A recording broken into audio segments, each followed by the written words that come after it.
Hey everybody, this is Jeremy from MainTakeAway. Today we're going to be talking about Enough by John Bogle. Here's a look at the cover, and in this video you will learn the perspective on finance from the founder of the most successful hedge fund today and how you can drive to be a successful entrepreneur.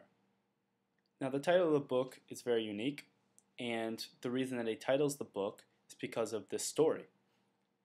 At a party given by a billionaire on Shelter Island, the late Kurt Vonnegut informs his pal, the author Joseph Heller, that their host, a hedge fund manager, had made more money in a single day than Heller had earned from his widely popular novel Catch-22 over its whole history.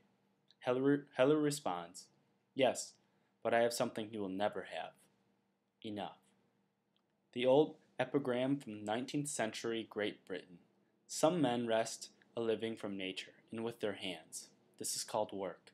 Some men wrest a living from those who wrest a living from nature and with their hands. This is called trade. Some men wrest a living from those who wrest a living from nature and with their hands. This is called finance. Investing versus speculation. Investing is all about the long-term ownership of businesses. Speculation is precisely the opposite.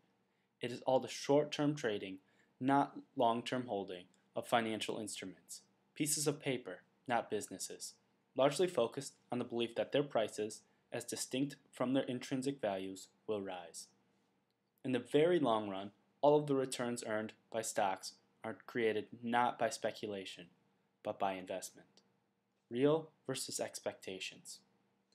In the real market of business, real companies spend real money and hire real people, and invest in real capital equipment to make real products and provide real services.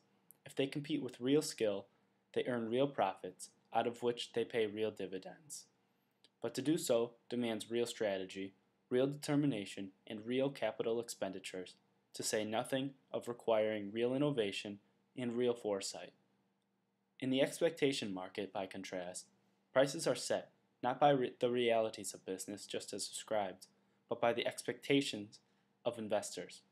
Crucially, these expectations are set by numbers that are to an important extent the product of what our managements want them to be, too easily managed, manipulated, and defined in multiple ways. Who benefits? Innovation in finance is designed largely to benefit those who create the complex new products, rather than those who own them. Warren Buffett is quoted in saying two things: "What the wise man does in the beginning, the fool does in the end." There are three I's in every cycle. First the innovator, then the imitator, and finally the idiot. Commodities. Commodities have no internal rate of return. Their prices are based entirely on supply and demand. That is why they are considered speculation. When corporations fail to meet their numeric targets the hard way, over the long term, by raising productivity, by improving old products and creating new ones, by providing services on a more friendly, more timely, and more efficient basis, by challenging the people of the organization to work more effectively together, and those are the ways that our best corporations achieve success. They are compelled to do it other ways that often subtract value from you, from me, from society. Successful businessmen, if you want to be one. Vow, I will create value for society rather than extract it. The trite bromide, if you can measure it, you can manage it, has been a hindrance. Joseph Schumpeter.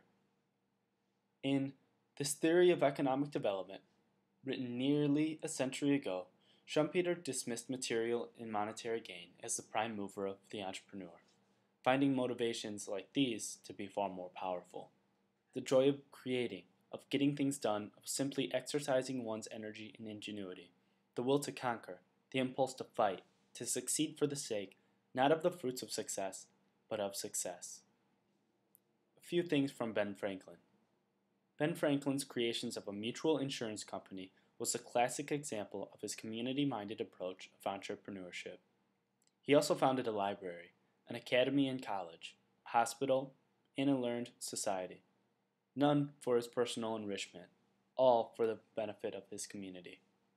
Benjamin Franklin believed that Knowledge is not the personal property of its discoverer, but the common property of all. As we enjoy great advantages from the inventions of others, we should be glad of an opportunity to serve others by an invention of ours, and this we should do freely and generously. Mr. Bogle's take on Bill George's book, Authentic Leadership. Ask ourselves whether we're chasing the fake rabbit of success or the real rabbit of meaning, defined by the contributions to our society that stem from principle, virtue, and character. No career is the right career if it is undertaken solely to get rich or to gain public fame, or to throw one's weight around. Nor is it the right career if it is undertaken to meet the expectations of others. And no success is the right success if it is achieved at society's expense. What determines happiness? Some combination of these three attributes. Autonomy, the extent to which we have the ability to control our own lives, to do our own thing. 2. Maintaining connectedness with other human beings, in the form of love of our families, our pleasure in friends and colleagues, and an openness with those we meet in all walks of life.